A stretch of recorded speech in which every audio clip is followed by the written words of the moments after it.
Hey everybody, this is Matt back again as usual for the first time. Wrong movie. Sorry. Yeah. I'm back with Jordan. We are here for another movies, music, and Hello. middle-aged podcast. Hello, everybody. Happy the snow has not melted yet in New Jersey in the And Northeast, never so will. it never And we're will. about to get to like -5 degrees. It's It'll better be than fun. yes. All right. Anyway, let's focus up here. Jordan, do you want to tell the good people what we're talking about in case they can't read the title in the episode description? Well, by the power of Grayskull, we are talking about the 1987 classic Cult He-Man, cult classic. Masters of the Universe. Masters of the Universe, and we are we are aware that this is a very niche movie, right? We've done some pretty popular ones over the episodes here. I didn't write this in my notes. I'm just talking about this right now, but I think this is probably well, actually no, UHF is probably Yeah, I was gonna say, more niche than this, but honestly, this is probably in the same ballpark of cult status, right? Where people might be does like, it have does it do midnight showings somewhere in Austin, yeah, Texas, it's a where they double all dress feature up like of Evil Rocky Ed? Horror, Rocky Horror, and Masters of the Universe. Yes. Okay. Anyway, so I'm yeah, Dr. Frankenfurter. Oh, and I'm Tom from, was it Tom? I can't remember his name. Kevin. Kevin. I'm Kevin, Kevin. you just watched the freaking movie like 3 days ago. You're I'm Courtney Tom. Cox. The names, as Uh, I'll state that. Well, I'll save it for my Save it, commentary. please. So yes, the 1987 live action adaptation of the cartoon slash toy line, right? He-Man and Masters of the Universe. The movie Masters of the Universe from 1987, starring Dolph Lundgren of Rocky Four fame. I'm trying to think of another movie. Universal Soldier. Universal, yeah. And Um, this was, and I checked it to make sure. I actually I got it right, but I wasn't sure. But it was his first role after Rocky Four. So it was two things. It was his first movie after Rocky Four and his first leading role, and it pretty much wound up being his last leading role. I just love the fact that Dolph Lundgren gets top billing over Frank Langella. Can we just New Jersey's own Frank I don't Langella? think that was based on his acting chops rather than his He provided the gravitas to the character Skeletor. grab.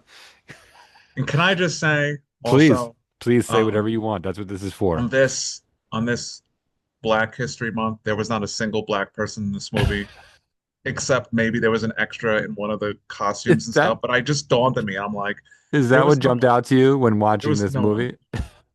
There was absolutely no one. I'm I, watching this. No one. so this movie, and Jordan Whitest already movie. touched on one. It did have some other. Well, okay, I would say it had some other actors that had successful careers. I mean, Dolph Lundgren was never really a leading man, right? But he did have a successful career, right? I mean, he's He never a did. big He was in star, but action. I mean, he's still acting now, honestly, right? Yeah. But And he's a Frank, genius. he can smell crime, and he wears a mesh shirt. Yes, but he is a genius as well. He is. It's He like, does. You're yeah, jumping around. He does. I believe he has a master's degree in chemical engineering, if I'm not yeah. mistaken. He actually is a very intelligent person. Not that you would tell by this movie, but Frank Langella, who is another successful actor, actually a legitimate great actor, Frank Langella. Courtney Cox, she was in some kind of show on NBC. I don't think it ever went anywhere past the pilot. I don't know if The you know. music video for Dancing in the Dark, Courtney That's probably Cox. probably what it was. Courtney From the Cox Counting Crows music video. and a person who I have actually met in person. This is not a joke. This is me being complete. There's James Tolkien, who played Principal Strickland in Back to the Future and played the detective Lubick, I believe was his name in Lubick. this movie. Lubick. I've decided in my mind, in my own mind canon, they're Uh, twins. It's like, Lubick you and think I'm a Strickland are hard ass. You twins. should have met my brother. My cousin, He's a my cousin. principal. Oh my God. And then yeah, his great grandfather was a sheriff in the Wild West back in 1800s. Yeah, James Tolkien, who I have met and who is in his 90s right now, played the oh God, I'm crossing with. I was gonna say the principal. I'm sorry, he played the detective Lubick. And again, another movie with Billy Barty, who I played was, Gwildor yes, from UHF. Gwildor. Doodles Yes. is Gwildor. Did you call him Toodles again? No, I Nood- said noodles this Okay, time. you got it right this time. This time I got Yeah. it right. I took the note. I wrote it down. Billy Barty, who played Gwildor, And this movie from the other cult classic that we And discussed. and Kevin, who was probably most famous for those of us who are nerds and geeks, he's in Star Trek Voyager. Okay, so full disclosure, I'm going to lose some nerd points here. I actually never watched Star Trek Voyager. Okay, I well, did watch Star Trek: The Next Generation. I was a huge fan Lieutenant of The Tom Next Generation, Paris or from or Voyager. or as nerds in the know might call it, TNG. Yeah, I did not watch Voyager. I stopped after Next Generation. A little bit All interesting right. fact here, but I don't call it a fact. A little bit of just fun info that I thought I found this fun. It might be easy for people to think that Frank Langella would look at this movie later and say, "Oh my God, I had to make that movie for to pay alimony or something like that," right? Or I wanted a boat, so I made this movie. But they asked him. This is a real interview in 2013, which is obviously a number of years after he made the movie. And they asked him about the role, and he said, "It's actually, quote, it's one of my favorite parts, my very favorite parts." He continued. He said, I played Skeletor because my son was 4 years old and he walked around the house with his sword yelling, I have the power, right? And he said he loved Skeletor. And he said he didn't blink when offering the role and he couldn't wait to play him. So Frank Langella does not have PTSD from So can playing. I say Please. also that much like Frank Langella's son, and I kept him gonna admit this to the literally dozens of people who listen to this. Um, I used to walk around as a young child with a He-Man sword and I would put it in my shirt, so you had to Okay. pull it like Dolph Lundgren did. And I believe the story goes that I was told ad nauseum by my parents that I was either at a wedding or a bar mitzvah or something where they thought that I had like back problems because I had a hump, but it was just my He-Man sword I was walking around with. You just try not to have it fall out of your shirt. I just wanted to make sure that people knew that they were being That you protected had the power. by Yeah, He-Man and I had the power. of course. So And if if the guy with the suction cup hands were to have busted through the door, I didn't the could have fought them. I don't want to go way too off track here because we'll run out of time really fast if we do. Didn't the toys? I had He-Man toys too. I've since gotten rid of them a long time ago. Didn't they have some kind of bow damage where if you flick the chest or something, There were it would like some that turn had it. over and it would show like Yes. yeah. I had those. I had the Skeletor. I was also not when this movie came out, but when I was younger, I was definitely afraid of Skeletor because he was pretty freaky looking. Anyway, back to the movie. Sorry. Back to the movie. This movie was a complete commercial failure and bomb. It's And they probably thought you could tell that they thought they had something here with the Superman-esque opening. That was I was such a bombastic opening for He-Man. the it you're jumping around, which is fine, but yeah, I do want to come back to the How music. But dare you? yes, this movie had a budget of 22 million and only made 17 million at the box office. So it did But it's still not. making now. I Yeah, think well, yeah, history now. will prove me. Crush Groove will be Um, the bigger movie. History will prove me right.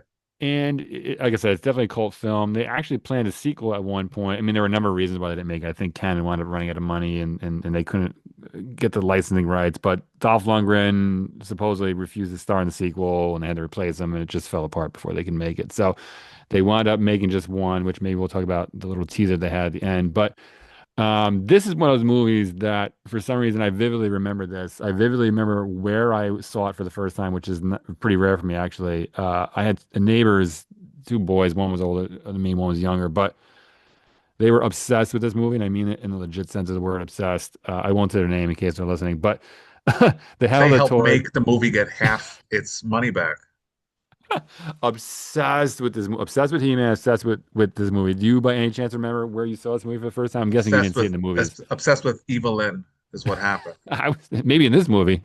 Um, It's really weird. And maybe it's just an age thing where I'm finding out that there are just some movies I could tell you, like for instance, I know I saw Cliffhanger for a birthday, Okay. right?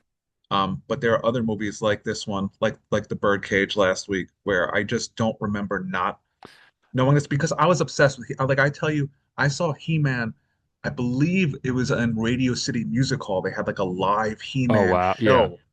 Like I was into He-Man. I will give anything to see if you could find photos of that, please. I'll actually put it up in the I wish. in the posting. Yeah, no, it's rare that I remember, especially a movie that, I was less than 10 years old. It's very rare for me to remember where I saw it. I only remember because we didn't have it in my house, we didn't rent it. it wasn't on cable, right? We didn't own it. I just remember my friends were obsessed with He-Man, and they, oh, let's watch He-Man. That and Care Bears they were obsessed with. But this is a whole other conversation. Anyway, Interesting. Okay. okay, so let's jump into the movie here. I saw it many times when I was younger. I have not seen this movie in a long time. I think I watched it once randomly, with a bunch of friends, maybe 5, 6 years ago. But for all intents and purposes, in the past 20 years, I've maybe seen it one time, right? So you kind of hinted on this, right? But it starts out. I was surprised, man. It starts out with this. Well, it has the cool '80s thing, right, where there's a man kind of doing his speech. I Yeah. don't remember it, right? The The masters of the universe, right? the power. Yes. It also starts out, um, I feel like it starts out like the second of a trilogy, where it's like all the Right, cool right. stuff ended. Like there was a massive battle. They've lost Grayskull, but forget all that. But the That's over. music, you brought it up though, right? And that's where I wanted. I didn't want to get right to that point, but I wanted to talk about it now, right? I was kind of caught off guard by the music is pretty solid, man. The music is not Yeah. lame. It's pretty legit. It's a pretty solid. Bill Conti did it. And it's got, I don't know if you noticed this. I think you might have said that, maybe I forgot, but it has a very strong Superman vibe going on. Yes. Yes. This the music had a strong Superman vibe. The opening credits had the Superman vibe going for it. Um, yeah, that was the first thing. That was my first note was that there was the Superman opening. Yeah, very much, very to the point where I haven't done it yet, but I wanted to play them back to back and see how close they are to the point where I wonder if he ripped off any of the themes. But no, all kidding aside, the music is solid. I mean, it's not. I've watched some B movies where you're like, okay, they paid somebody $20,000 to write a script and they did it on a synthesizer and that's it, right? But this One of is a those pretty, Japanese synthesizers. or is it Russian? It's always in every '80s movie. Anything that the people in the United States don't know where it came from, it's always either Russian or Japanese. But Yes. but yes, the music is solid, and I love the deep voice of the man, whoever this man is, talking about Castle Grayskull and the masters of the universe, and then cue the amazing music. But another thing that I noticed right off the bat, and I'll ask you what you think in a second. This movie right off the bat, in my opinion, does not look cheap to me at all. I don't know if you thought it did, but it doesn't look like a B movie like some kind of Ed Wood. It does not look cheap, at least to me, it No, doesn't. it didn't look like a cheap movie. And I think the reason why the Eternia area does not look cheap is because they decided not to spend a lot of their budget in Eternia and quickly got their asses to East Bumblefuck America. I think it was somewhere in California. I forget where. I actually Yeah, read it, but it I forgot was to write it down. and I feel like a lot of movies back in the day did that. Like we have this, and I'm glad that it looks like, because I watched the trailer for the new He-Man that's coming out Okay. this year, and there looks to be it's in the real world, but there's also you get to see Eternia. It looks like in this movie, but in this one they couldn't wait to get into America, and it's probably just because they don't have to I do think Earth anything is. I think special. Earth is Yeah, what the Earth. Sorry, they can't wait to get from to Earth. Eternia to America. I mean, they did end up in like the worst place, but Yeah. yeah. So it's like we have this great place, but we're not gonna show you it at all. We're gonna quickly be in some generic high school and some generic music shop Yeah, because why yeah, spend yeah. money on? Because they basically had one Eternia set, and Yeah, that was yeah. Grayskull. Yeah, because even everything there were other scenes in Eternia, but they were outside, right? So it was just Yeah, generic US desert or yeah. wherever the hell they filmed it, right? But the set, I mean, we'll call it's almost like a Death Star set, right? Right? It's just that main where the bad guys are. But the set looks great, in my opinion. It never looks like, oh, the Yeah. wall's gonna fall over. I mean, in general, I would even say that the effects in this movie are pretty top notch, relative to the era, at least. I mean, if we don't talk about him flying on those discs through the I streets, think that's much more. It's so funny you bring that up because that was in so my head. brutal. I think that's much more a matter of and we're talking about the scene, guys, where He-Man is flying around in this, I don't know, I'll call it like a flying scooter or something, right? No wheels on it. But I think that's more that's just what was available in So bad, 1987, right? I mean, so maybe a little bad. bit more, but they weren't getting ILM to do these effects. And I also love Frank Langella does not waste any time going all in. He, Capital A, capital L, capital L, all in on Skeletor. He is on board from the second the movie starts, and he is taking this role 100% seriously. I wrote the second note, speaking gibberish with such gravitas. Tell me about the good of evil. Yes. What's the line, damn it? Something about The like loneliness of loneliness good. of good and the loneliness of evil. Your friends are not coming. He's Frank Langella, zero sarcasm is part of my French. It's fucking awesome in this movie. Fantastic. Absolutely fantastic. He He is is he is in. chewing the scenery. He is delivering it like he's Iago in Othello. He Yes, is so fucking down with he is Skeletor. not here to collect a paycheck. He is in it to win it, He as the is kids here might to have be said. synonymous with Jared Leto needs to be like, listen, when I studied the role for Skeletor 2026, I watched Frank Langella in the original Master of the Universe movie, and I based my character off of him. And I think this next comment is kind of obvious, but maybe not. I'm curious if you agree. I wonder if Canon is the company that made this movie, right? That produced it. But I feel like they try to at least either market this or make this a sort of Star Wars of the 80s because watching it back and again, trying to have a critical eye here, I didn't realize how much of a Star Wars vibe this movie has. I noticed a couple things, right? I mean, some of this is obvious, right? Because everybody tried to rip off Star Wars at some point in the 80s, right? But the soldiers for Skeletor, for example, have a very, obviously they're They black instead of white, they but they're look very like they were Stormtrooper vibe. yeah, they sound like they look like a incestuous result of Star Wars and Spaceballs. Their costumes are pretty cool though. I mean, they don't look cheesy. I mean, They they're well don't, but made. they look generic, so you can have like 10 people play all of them. But But I again, did, that's not important. No one's looking yes, at those guys. yes, but they don't look any more. And You're I'm looking not at Blade Master. but I mean, with their helmets on, you can't see their faces. Just the same way with the stormtroopers, right? And they had the Yes. laser blasters, whatever their guns, whatever you call them, laser blasters. And I'd almost make the argument. I don't know if you agree with this that Gwildor is kind of taking the comedic relief role of C-3PO and R2-D2, right? That hey, he's sort of Yoda mixed in. If you mix Yoda with C-3PO and R2-D2, you have Gwildor. I don't think I ever understood why Gwildor existed in this movie when they had Orko. If I'm getting his name right, I have to double check what who his was, but there was a character who was like a floating wizardy weird goofball It was Orko. It was R2D2. Yeah, Orko. Orko. Yeah, they So said I they never couldn't. understood why they had to make up a character that I don't remember from So the they said that cartoons. they couldn't basically get him to work as a character, I guess through, whatever, through due to the budget or, whatever. They said they couldn't get him. So well, the story that I read was that they couldn't get it to work as a character in a live action movie. So hey, let's They get, invented Gwildor. yeah. But I do think Uh, he's sort of the comic relief, right? Slash Yoda yes. of the movie, right? He's wise, but he's also a goofball. I don't know if you agree.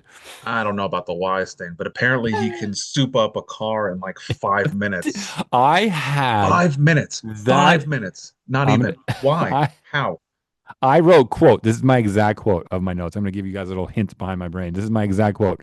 Gwildor rigged up a 1950s car into a modern future car with no gas in about 10 minutes. Very impressive. That's what I wrote. Can't rebuild the key, but Yeah, he the can soup up tones. the How, tones. the tones are lost. We'll be here forever. But I've Need a been built this. master music I maker. mean, yeah, there's only one of anybody, Kevin. Uh, you you could also make the argument, and maybe I'm stretching here, but which I think is fair. But you could also say that the cosmic key in this movie almost takes on a similar role, right? Not a character role, right? But a role or a plot device, right, in this movie as the plans for the Death Star, right? Where, Darth Vader's trying to get the plans for the Death Star, Skeletor is trying But to why does it? recover I didn't understand why he needed both of them. So both of Skeletor, both of what? both keys. Like it didn't make any sense, and he Well, because didn't if he like. had It was if just it was an obsession. Once again, a bad guy is foiled by their own obsession with having everything because he did it. He won. He was sitting in Castle Grayskull. All he needed to do was have everyone surround him and ensure that no one bothered him until the eye opened. Then he yeah. got the power of a god, and that was it. Game over. Oh, I don't want to talk about it yet, but oh my God, him at the end when he's like talking about the eye opening and he's just verbalizing he can't wait to be so strong and powerful. It's amazing. But um yes, but yeah, what a downgrade to go from Eternia to I wrote Earth, but as you call it, the United States. Well, yeah, I said the United States because like I her know. second line, Courtney Cox's second line is that this is her last day at the restaurant, and she's going moving to Jersey. Yeah, I wrote that as a note too. I love how I don't know why I found it hilarious that maybe because I live in New Jersey for people who don't know, but and so does Jordan. But yeah, what a Oh no, downgrade. don't tell them. Yeah, they're gonna try. There's only 9 million people in the state, but they'll find us. Yeah, but what a downgrade visually to go from Eternia to Planet Earth. It's like imagine if Luke, Star Wars, the original Star Wars movie opens up and they're fighting, and then then they end up in New Jersey. It's like, wait, I don't understand what is Quick, happening. we got to get to Cape May. We gotta get to Cape May or Wildwood before he finds the key. So Uh, so they're on Earth, yeah, and he's like, "Hey, babe, this is your last night here before you leave forever. Come to the high school with me so I could do a sound check yeah. Well, I, I mean, that was kind of believable. I mean, I after we think the visit your parents' grave." Bummer. Anyway, let's go. Let's go to the high school. so.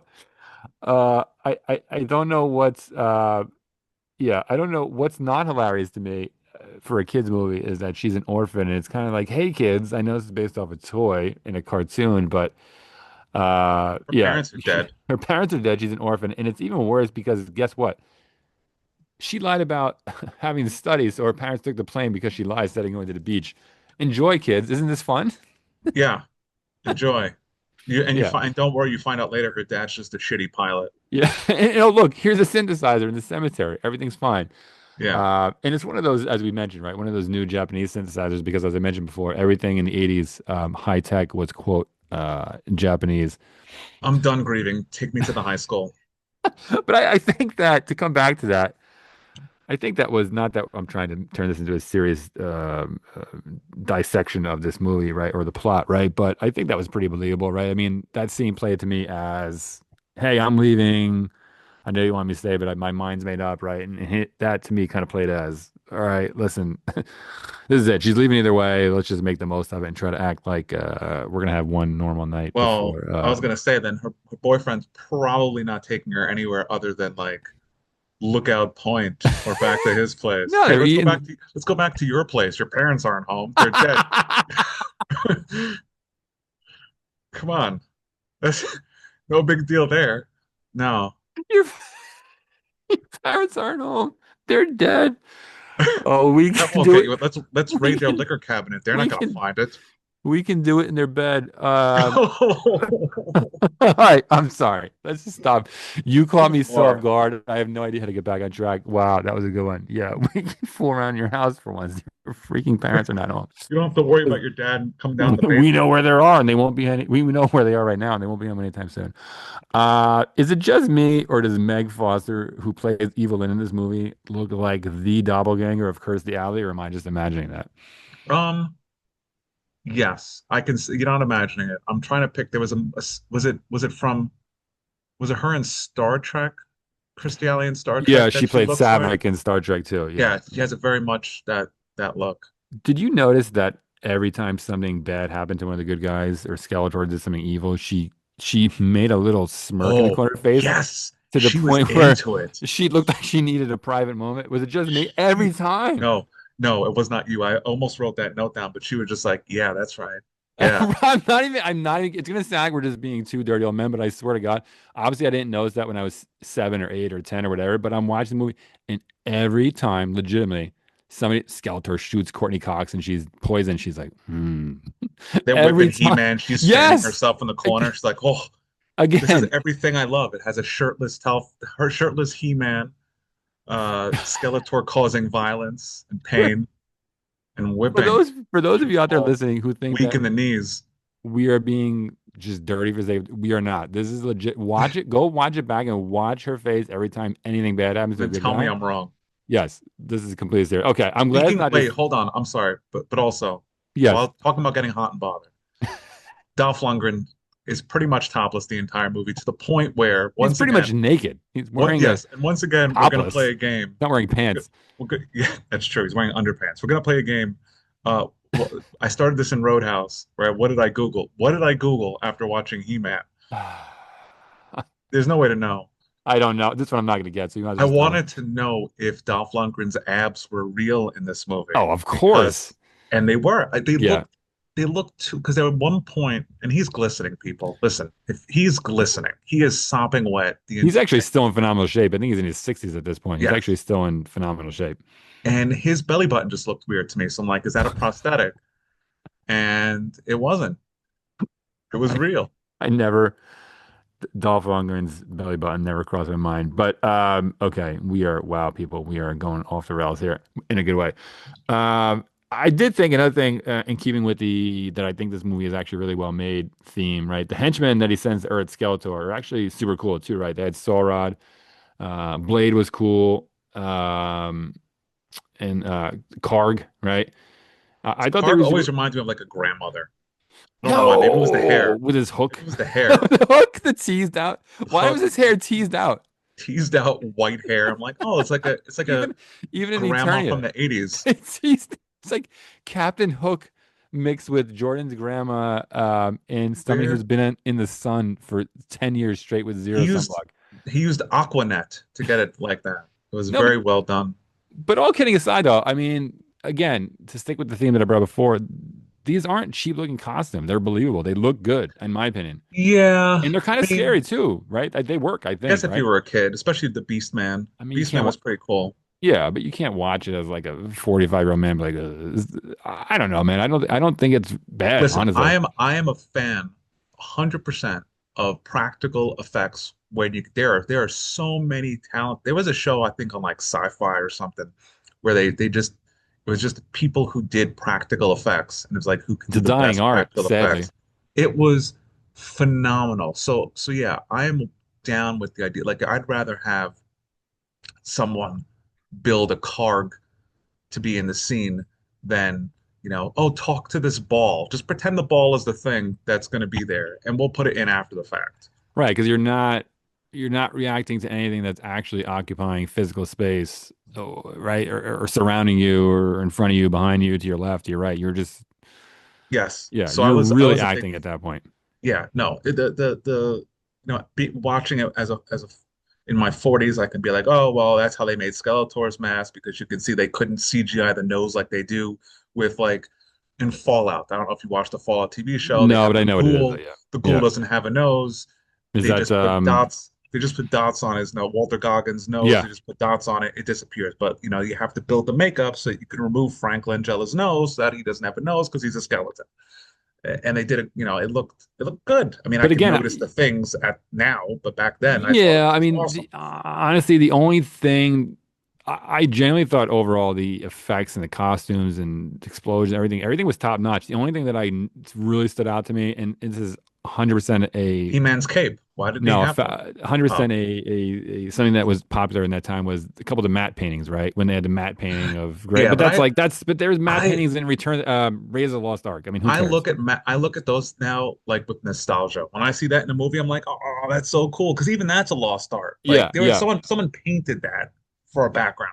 And to be also fair, matte paintings weren't originally intended to be displayed on a 4K, Yes, resolution TV. They were meant to be on a grainy TV where you wouldn't notice it. But that again, that's not a sign of this movie. That again, Star Wars had every that's movie just had matte paintings. 87. That's just Correct. 87. Correct. So that I don't hold that against it. If you take out the matte paintings, which was in every movie of the era, the movie looks great. I don't care what anybody says. This movie looks great. It never looks cheap to me. But The John, laser effects. no, I don't agree. I Oh, don't. and actually, no, it could look great. I was not a fan of the fight choreography. I thought it was pretty bad. When they're doing That's not this, a there was like budget they were issue. doing That's like the probably just swords and stuff. Like it looked like they went instead of going out, it was like really close up, and you don't really get a good sword fight. And He-Man is so yeah. And in fact, known not for only do the you not get a sword. yeah, he He's just uses his shooting up the place. yeah. As I say, he uses the gun more than the sword. Yeah, that's like if it was Empire Strikes Back and Luke Skywalker just kept the lightsaber in one hand while he just shot people. Well, Luke uses his blaster a few times, but I also love how James Tolkien is the exact same character in every movie.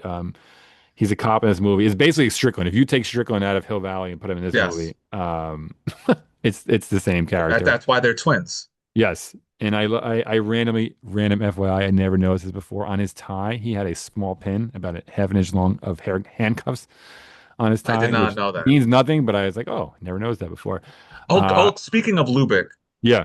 Speaking of Lubick, how long are they in Eternia after they defeat Skeletor? He's Because already he got his has woman. decided he's already got an Eternia woman, and he decided he's staying. Now I can understand him deciding he's going to stay. Maybe he's got Yeah. nothing to live for at home. Yeah. That's Yeah. fine. I get it. Yeah.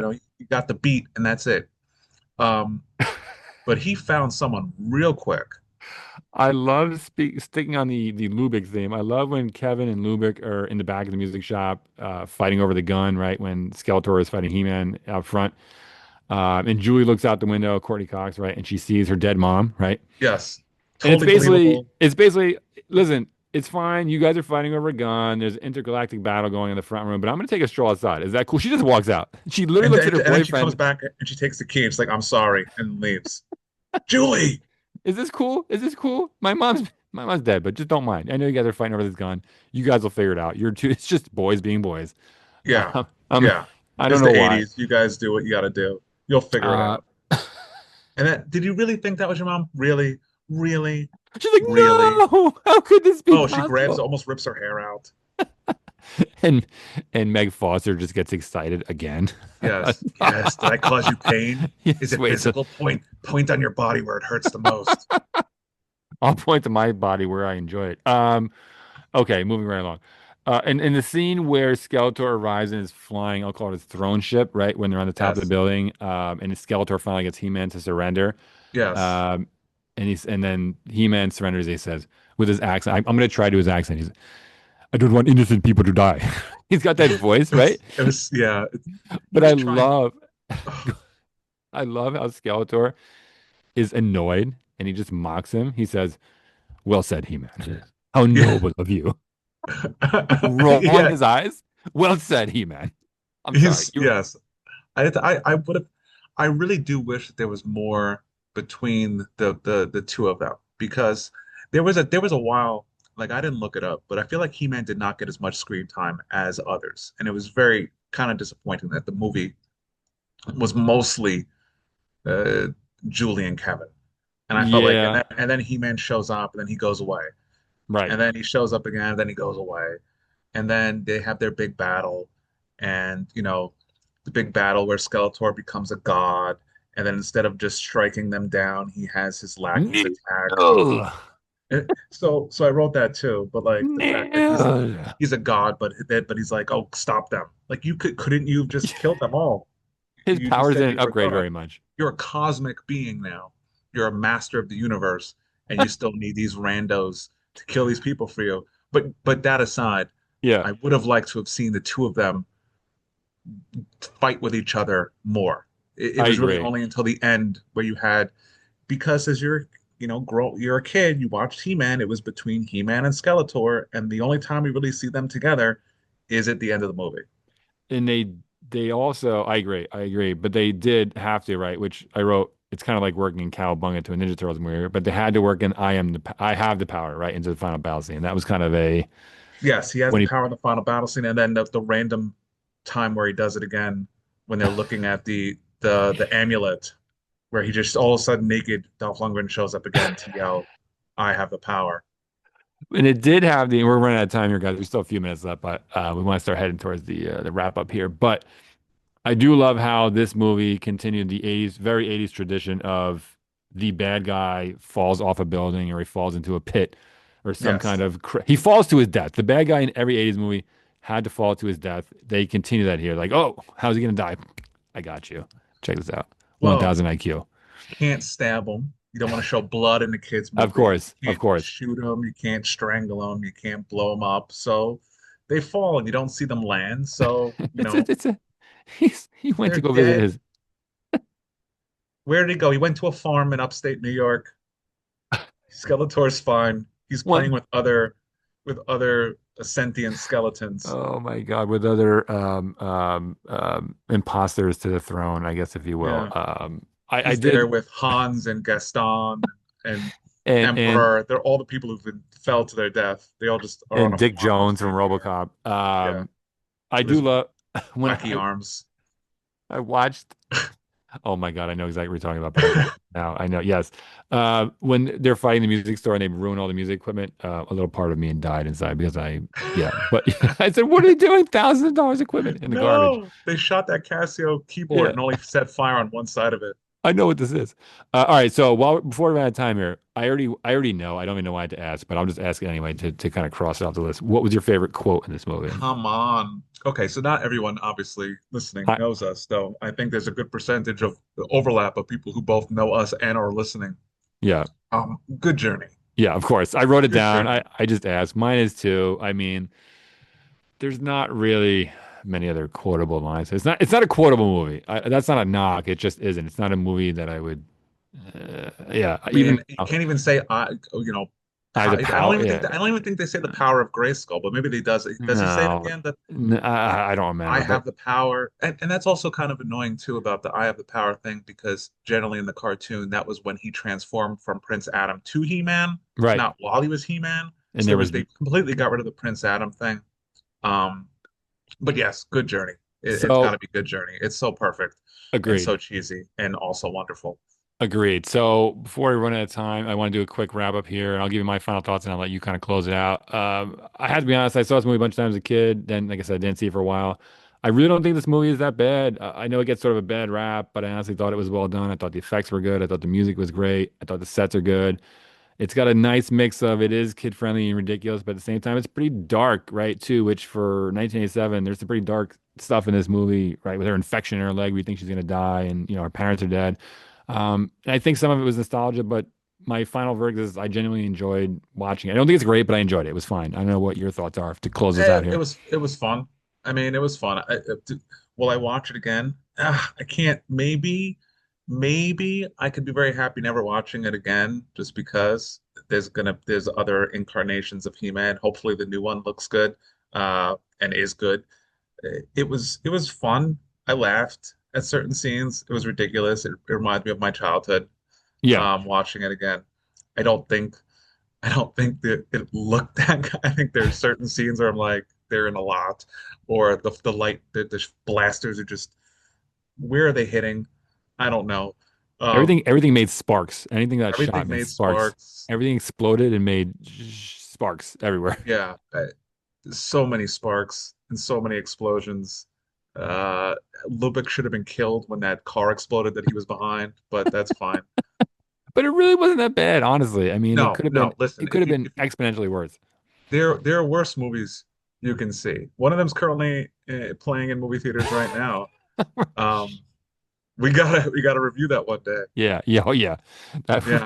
when we run Well, out of every movie to review before that, we'll get to that. after I've seen every single thing that exists, I'll try that one. Uh, But yeah, I mean, I would it say, if I had to rate it with the nostalgic factor into effect, I would give us a B, B minus maybe. if I would say if you're in your 40s and you watched He-Man and you haven't seen this movie, you're just doing yourself a disservice for not Agreed. seeing it because it's fun and you'll be like, oh shit, I remember blah blah blah. Um, and that's pretty much where I land on it. And I honestly don't know if I'll ever watch it again.